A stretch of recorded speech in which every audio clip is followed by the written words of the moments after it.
just a hack. He's just an absolute hack. And he gets his ass kicked by his teammates every week. It's just, it's terrible. It's just terrible.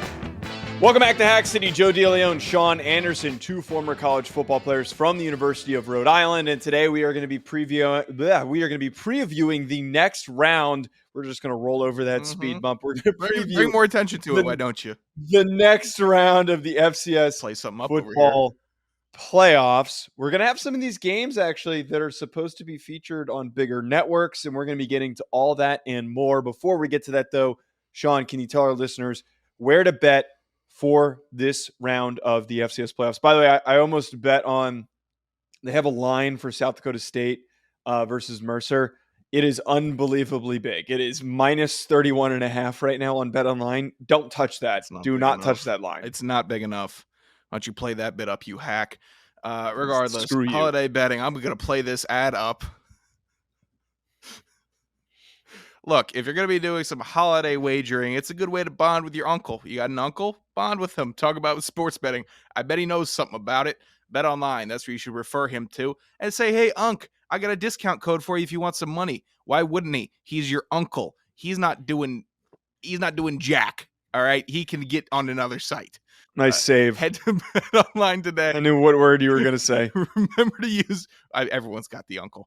And remember to use our promo code BLEAV for 50% welcome bonus to your first deposit. Bet Online, where the game starts. Spell it out for your uncle. BLEAV. 50% off welcome bonus on your first deposit. These are the steps you need to make. Thank you for that, Sean. Yeah, of course. So this next round before the quarterfinals, we've got a number of highly contested matchups. There's a couple of these games that I think that are going to be really exciting. A couple of these probably going to be sloppy, going to be a little lopsided, and that, of course, directs us at the first one, the one that I just mentioned. South Dakota State versus Mercer. As I talked about, it's about a 30-point difference right now. I think I saw someone tweeted out another book has it like minus 21, which feels way too low for me. This game is not like the Drake, North Dakota State one. I'm not going to sit here. I'm not going to drag Mercer that bad. I'm not going to do it.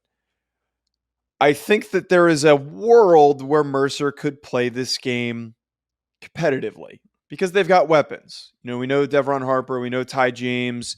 We know the after-the-catch capabilities that they bring to the table. But I think that we can both agree here after the way that they played against Gardner-Webb. I don't know if they really match up in any form or fashion well enough to face off with a team that has an elite offensive line, that has elite offensive weapons, and is experienced as they are. I mean, we saw in person the way that they splattered Northern Iowa. This is a team that is going to use this as a warm-up game after they already had a week off. The only possible way that I think that this game ends up being close is if South Dakota State is still sleeping from the week prior having a bye week, and that they're knocking off a little bit of rust and they hit the bye week a little too hard. I don't think that's going to happen. And I think South Dakota State is going to play this game with absolute ease. Yeah, this is the most lopsided game of the quarterfinals. It should be. You waited a really long time for that. Good job, man. Attaway. God, you're an idiot. Well, hey, man, I didn't say it. Look, it's not Mercer's offense that's going to be the problem in this game. Hold on a second. I wish I had a co-host that would listen intently and wait. To make a really good, intelligent point and really ruminate on what I'm saying instead of patiently waiting, not clearly not formulating any good thoughts, just to make a word pun on a mispronunciation that I had. But go ahead, continue. Joe, what did I do? First of all, technically, that was a well-executed bit. I waited my turn, lulled the audience, came back with the big zinger, and it got under your skin. That's a well-executed bit, and I had a good line, a decent line for it, all right? There's not many other ways I could say quarter, all right? I wouldn't put any quarters on this game. That's quarter. That's how you would pronounce quarter money betting. Regardless, now can I get into my real point? Am I allowed to? Yes, go ahead. Okay, Mercer's defense is going to have the biggest issue. South Dakota State's defense is, very good, and then they'll figure out a way to handle the Mercer weapons. But Mercer's defense has not shown – it's not even just Mercer's defense. It's South Dakota State's offense is so potent how are you going to look at Mercer's defense and say, we're going to get stopped here? We got to worry about not punting. We got to worry about not converting on third down. South Dakota State's offense doesn't worry about that stuff. They were averaging like 40 points a game in the regular season. They're like number 2 or number 1. They are as good on offense as they are on defense, and it's such a well-balanced team. Mercer has to play a perfect game to be in the game. And that's not ripping them. That's just the truth. They have to play perfect to be in it. After that, let's count on some luck. That's how the situation is going to break down until we get into the semifinals next week. I also think back double zing to last year. I'm just going to move past that. I think back to last year when I believe the first game for South Dakota State was Delaware, and Delaware is last year was a much more well-rounded team, an experienced team, and we saw how lopsided that was. So this is just going to be a really, really tough spot for Mercer. I mean, the chaos would be fun. I just think this is just a very unbeatable situation for them. Congrats to getting to the playoffs for the first time, though. And we're not going to knock them for that. Congrats on the win in the playoffs. Yeah, don't want to completely poo-poo them. I think that they've done amazing things. It's just you got the worst draw of any of these teams on who you have to face in the second round. Next game, this one I think is going to be really highly contested because we've got two teams that have very talented offenses that put up some really big points. We saw what Youngstown State, I'm talking about Youngstown State versus Villanova. We saw what they did against Duquesne. They blew past them. Now they get to play another team in Pennsylvania. This Villanova team has one of the best receivers in the country with Raywan Pringle, who put up a number of really big games. They also have two strong defensive players in Brandon Hall and Jake Reichwein, who statistically have been two of the better defenders in the CAA. We, though, know the offensive prowess that Youngstown State brings to the table with Mitch Davidson, Tyshawn King, and Bryce Oliver. They all had massive, massive games last week. And if they win this football game, it's going to be on the hands of them because they're able to put up a ton of points. I think that there's a potential that this game could be shootout-y if things go according to plan and both teams are in a rhythm offensively. Yeah, Villanova played a playoff game before their bye. They played Delaware, and they beat them 35-7. I'll give Delaware another 14 points if they were in a matchup, and just call it they average out at about 28-21 if they were to play again. Regardless, Villanova offense was moving the ball against a team that I'm going to have to compare because they are also in the playoffs. Jalen Jackson went off. They can run the ball. They can pass the ball. The receivers are dynamic. Even if Pringle's getting covered, like he was in the Delaware game, Jaron Hyatt came in for 121 yards and 2 touchdowns on 6 catches versus Delaware. Now, I'm not saying Delaware has the cream of the crop defense. We saw they just gave up 33 points to Lafayette, who's not a terrible offense, but it's not CAA offense. It's a good offense. It's a good offense. Yeah, I agree. 33 points. Okay. Too many points to be giving up in the first round of the FCS playoffs if you want to go deep. It just is. Villanova's offense, you have to assume, is going to be clicking. But I liked your acknowledgement of South Dakota State having the bye week, getting a little bit sleepy. Delaware has one more recently than Villanova, and I know it's not. Yes. I got tripped up thinking about the Delaware game. Yeah, I know you're ready to get down on me on that one, but it's all right. Youngstown State has one more recently. So they might have the momentum getting that game battle, but you also have another full 60 minutes worth of football that you've had to play. Villanova hasn't. They should be fresher. They should be more ready to go. That's how it is. You can't sleepwalk into it, though. And I don't think you can because Youngstown State's offense packs enough to need the game plan heavy for them. Yeah, I agree with where you're coming at here. And this one's really hard for me to pick. I lean Villanova simply because of the way that they finished the season. I think that they have a ton of momentum, and it deserves to be recognized the way that they finished against Delaware, which you brought up. And I think that they do have that capability to really explode on a team. The question is, though, is there a toughness gap, if you will, between Missouri Valley football conference team versus a CAA team? I don't think that there is, but the argument that we love to be told by these FCS fans is that those Midwestern teams, those Missouri Valley football conference teams, are just more physical. They're more of a tough challenge, physical challenge than playing in the CAA, which I tend to disagree with, and which is why I lean Villanova, because I think that their offense is just as good as Youngstown's and can go shot for shot with them. I think there are more physical freaks in the CAA. I think that the Midwestern teams might play a little bit tougher. I'm not worried to say that. I don't think it's a hot take, but I don't think that with those two factors, they're playing very different football, because you have to be tough as hell against the physical freaks, and you have to be tough as hell against the tough as hell teams. So either way, they're both battle hardened. You made it this far. Villanova's offense has just been so strong.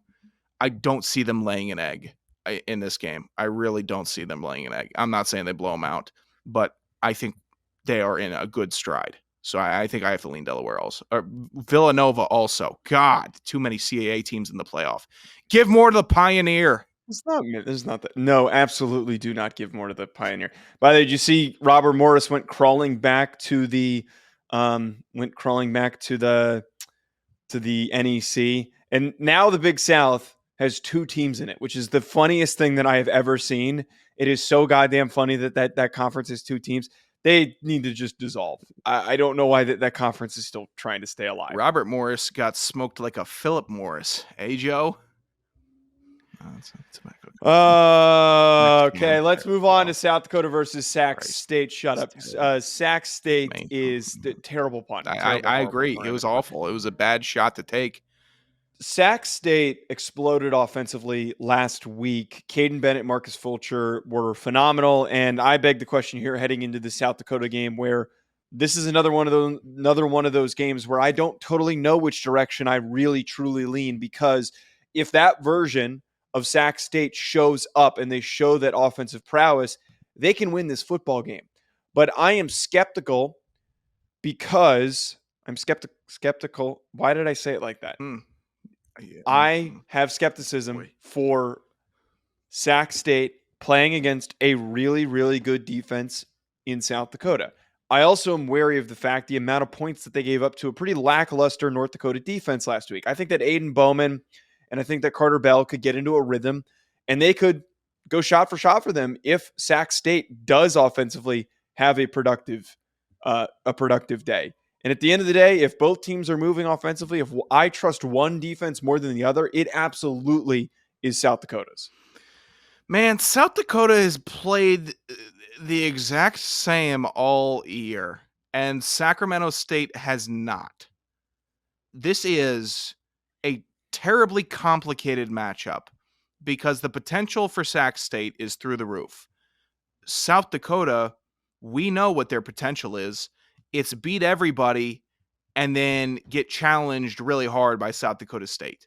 It's not a bad method. It's not a bad route to be on either.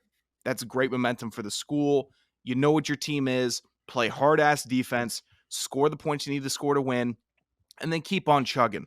Sac State, okay, we scored a lot this game. The defense was bad. Okay, the defense is good. Our offense couldn't get going. Oh my God, everything went going and we won by 30. What would you rather be a fan of? What would you take stock in? Both these teams are so different with just their structure and approach to football this season that it could either be a complete snoozer or the best game of the weekend. And I'm very excited to see what Sacramento State does. What do we see out of you? What do we see? Craziness, or do we see like good chaos? Effectiveness in the passing game, or just getting stunted at the line of scrimmage running the ball?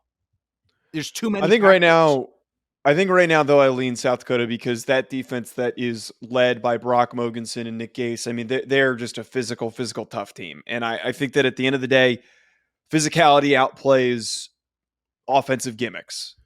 And that's why I'm hitting South Dakota on this one. I think I lean South Dakota also. I know what I'm getting with them, and they play hard as hell. Yeah, I have to. Montana State versus North Dakota State presents us with a battle of two blue bloods that stumbled a little bit at the end of the season or parts of this season. I think that at face value, this game looks like an even matchup, but I'm willing to come to the table here, and I think that Montana State has an edge. We know that North Dakota State is built along their defensive line.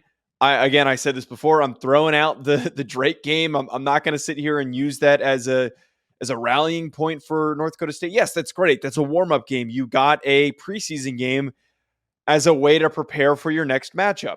Some people were trying to, and I saw on Twitter that North Dakota State fans were trying to position that as, look what we just did. We're ready for the playoffs. Sure, that's a sign of prowess, but is it really an accomplishment to put up that many points on a team that didn't really belong being there? At the end of the day, we have to see more running back involvement. I feel like a lot of their offense hinges on what Cam Miller, Cole Payton do.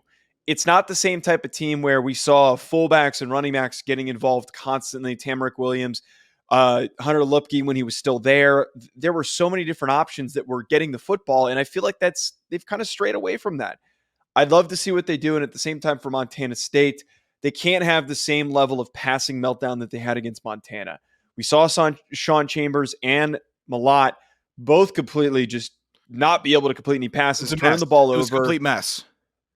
Brody Grebe, though, on the defensive line, a guy that I have my eye on for Montana State, that we know this whole season has been incredibly productive and could have himself a good game against this North Dakota State offensive line. Montana State reminds me of, with these two quarterbacks, they remind me a bit of the Bills, the Buffalo Bills.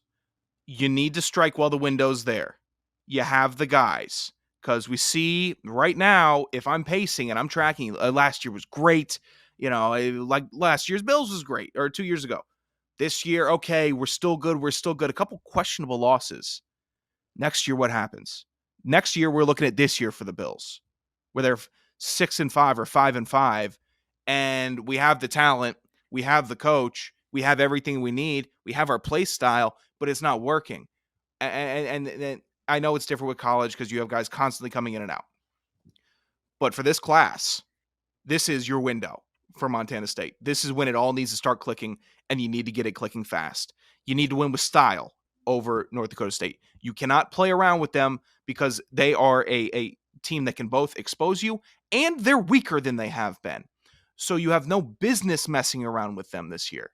They have no business doing it.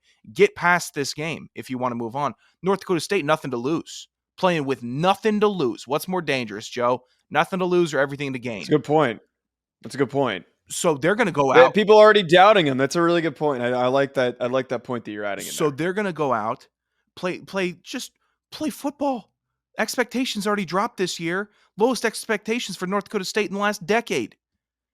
They're going to be playing loose. Montana State either needs to match the loose or tighten the hell up. Because this could get sloppy. And it could get like, where did the season go for Bobcat fans? It definitely could. I'm not going to sugarcoat it. They did not play well enough versus Montana for me to have an optimistic approach for the playoffs. They did not. Yeah. So for the Montana fans that think I'm a Bobcat Glazer, I'm not. You are a little bit of a Bobcat Glazer. No, I think that you bring up a nice point that Montana State right now has kind of trended a little bit backwards, which is the wrong time to not be hot. And as you're saying, North Dakota State back against the wall, nothing to lose. They finished the season really strong with that final game of the season. I lean Montana State, but I think that North Dakota State is in a position to really prove to themselves that they don't like being doubted.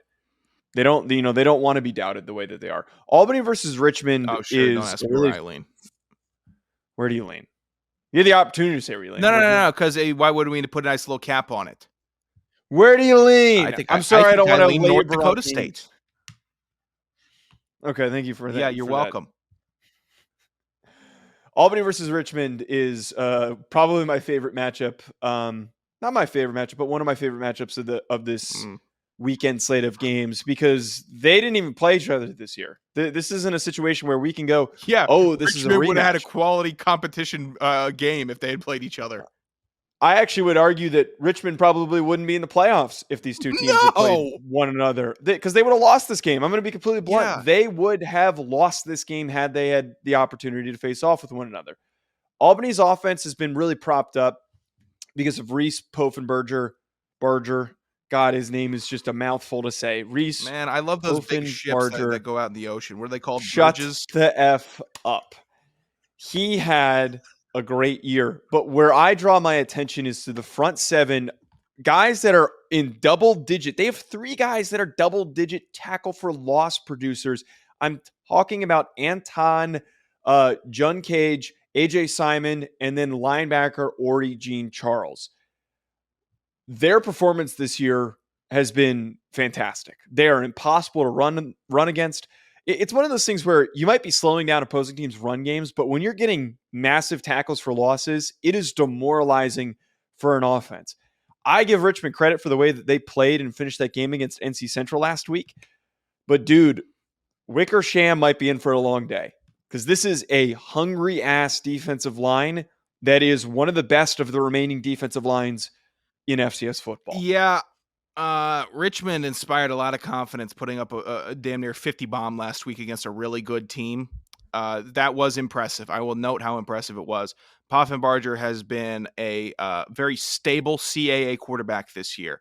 Additionally, on the offensive side, Albany breakout star Griffin Woodell, a freshman, just making an impact in that backfield. And we know we played Albany plenty. They always had these running backs you could never tackle. Thickest legged running back room in the conference. You just couldn't. If we were playing on sand, they beat us 63-0. That's just facts of the matter. And they have an offense that is moving. They got a defense that is really playing well. Richmond, it could be a long day. It could really be a long day for them. And it's hard to count out a team that was so effective last week, but Albany has instilled the confidence throughout the year. So I would lean Albany in this matchup. I think I do. They've done enough. They're too consistent. Yeah, I think that as you've painted there, I can't not go Albany. But this could be a fun game. This could be a fun game because Richmond has played its best football against its best opponents. So that's something to always pay attention to there. Idaho versus SIU.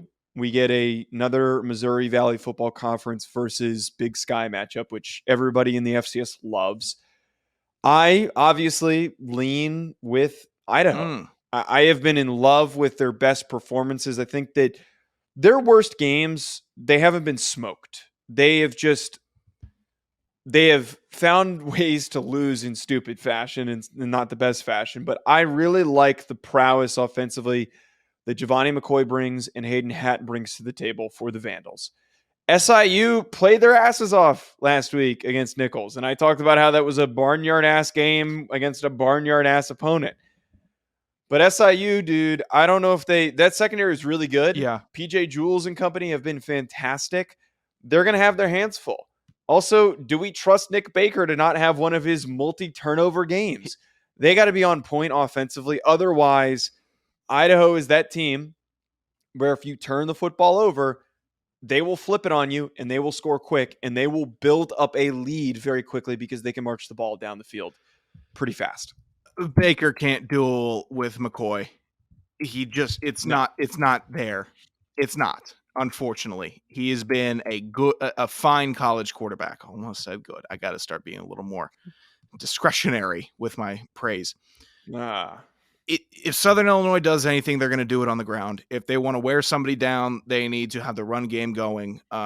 And you can't put the entire game in the hands of Nick Baker when the entire game is in the hands of Giovanni McCoy. He's too good. Idaho is too balanced. Hayden Hatton is too fast. I don't see the way SIU comes out of this game with a win. I don't. They've been too up and down this year. Idaho lost a couple, but you never looked at Idaho afterwards and said, their season's over, or what the hell, Idaho? I said that all year about SIU. All year. I didn't think they were going to make the playoffs. Now they're here. They're battling Idaho. I don't have faith. It would take a full win for me to have faith in SIU. Not some fluky Hail Mary.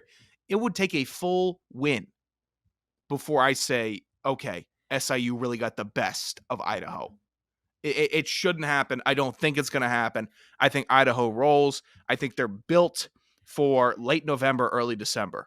Vandals on the hot track, and then eventually to the Pac-2. You think that they'll end up in the Pac-2? Could you imagine how great that would be? That would be no, it wouldn't. I don't need to see. For some reason, you hate the Pac-2, and I'm the only one that. No, I don't need to see Idaho drop down and then move back up again. I think that bit would be really stupid. You tested the waters once, and it didn't really work out. It's fine to stay down. It's okay to. The Cougs would get beat by 30 in the Kibbe Dome, and you know it. You're an idiot. Furman versus Chattanooga. I think this is one game that I actually feel really good about the direction that I see that this game playing. Simply for the fact that when these two teams faced off with one another, and Furman won the first time, 17-14, Tyler Huff got hurt in this game and was unavailable for the majority of it. They still found a way to win. Tyler Huff's supposed to be back, according to I believe Sam Herder was the one who I saw had tweeted that out, or maybe it was Craig. Where this is one of the worst attributions possible. I am attributing Craig Haley / Sam Herder because I can't remember who was the one who referenced it. Regardless, though, Tyler Huff's availability, I think, is integral to Furman's success. Integral in Furman. I can't talk today. It's been a long goddamn day, man. Furman offensive performance requires Tyler Huff to be a part of it. And I think that for them to win the first time without him proves that they're going to have an even easier time to win. Chattanooga played a good game against Austin Peay, but it's not a performance that really inspires a lot of confidence for me. Per Sam Herder, and I'll give him a plug, at Sam Herder FCS, because I co-host, regardless, Furman captain Tyler Huff will start at quarterback this week. You just wanted to take the attribution away from Craig. No. Craig has been... No. He was named... You're a piece of garbage. He was named the SoCon Offensive Player of the Year by coaches. And even more importantly, I would say, well, maybe not even more importantly, but just as importantly, leading rusher Dominic Roberto also expected to play. I've been so high on him all year. He is a full season and some running back for the FCS. Gonna grind your ass down. Gonna make it hurt inside the tackles. And you better tackle outside because he's gonna bust it. Right for 40 if he wants to. Yeah, he's good. He's a big back, physical, perfect complement to the rest of the Furman offense and their dynamic passing attack. So Chattanooga, it's been a great run. I've been fighting for them all year because I thought they were a really good football team, and people called me stupid and dumb and big-headed, but look where they are now, and they're going to go down to the wire with Furman and maybe only lose by 10-14. And that's what they're going to do. And they're going to do exactly what they thought they were going to do all season. So wipe the smirk off your face. This is what this team is built for.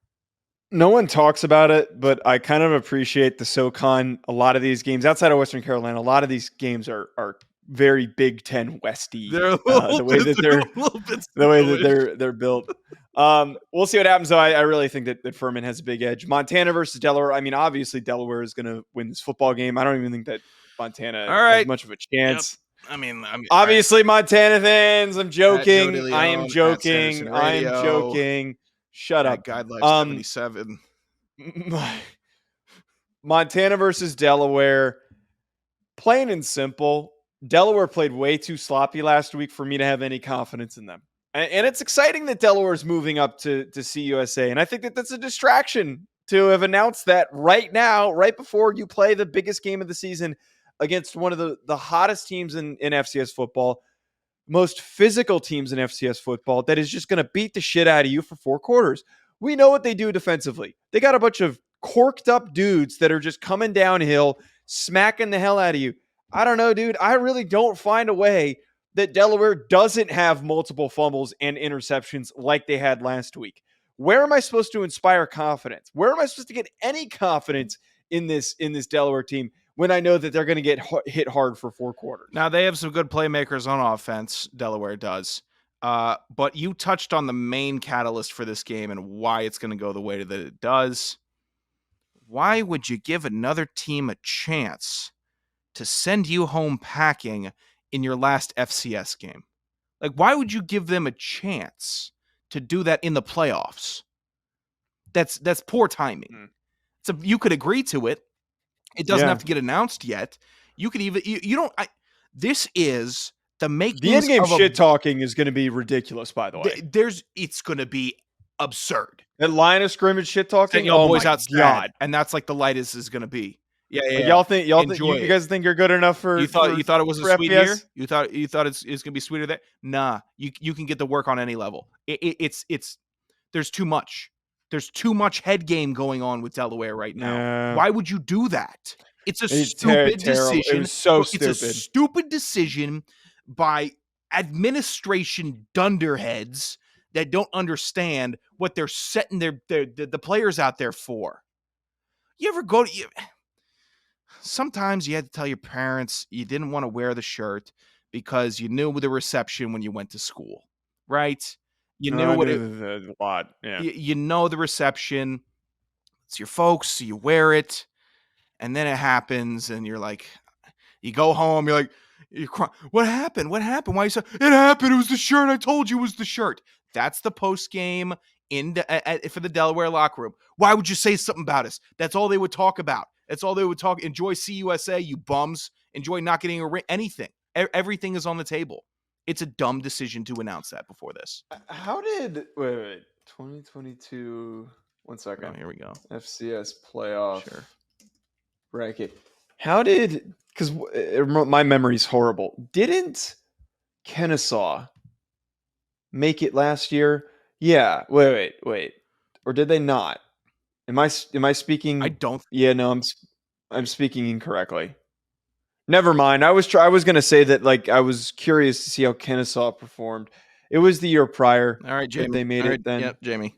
Yeah, we figured it out on our own before you. Yeah. Before it happened. Thanks for messaging us, Jamie. Just before it happens. You know he's not even going to get to the exclamation. He's paused the pod right when you asked about Kennesaw, sent the message over, and then he's like, "Oh, I just heard you guys." I was going to say, how many Montana fans do you think immediately paused this? Like, not original Montana show listeners. How many newcomer Montana fans paused as I was jokingly crapping on them, and then rushed to the comments? How many do you think we got? They're just... Do you think we got any? Dude, it's been... I can't do it with these people anymore, Joe. Every week that they win, they go back to my poll from October. Did they really? From October. It's still... Did they say that during the bye week, too? Did they come...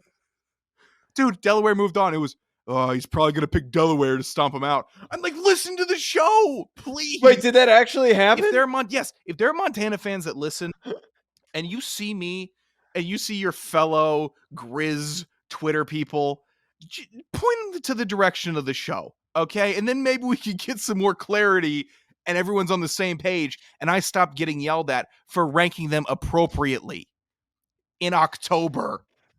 I mean, it all evens out, but it doesn't seem like I'm getting any retribution. That's not what I was going to say. It's just some folks just need to stop taking things so seriously. So seriously. Like, God, relax. All right, at Joe DeLeone at Sanderson Radio, folks. Thanks for tuning in. Make sure to hit that subscribe button wherever you are tuning in. We will be back with more after the games on Sunday or Monday morning. Enjoy the rest of your weekend, folks.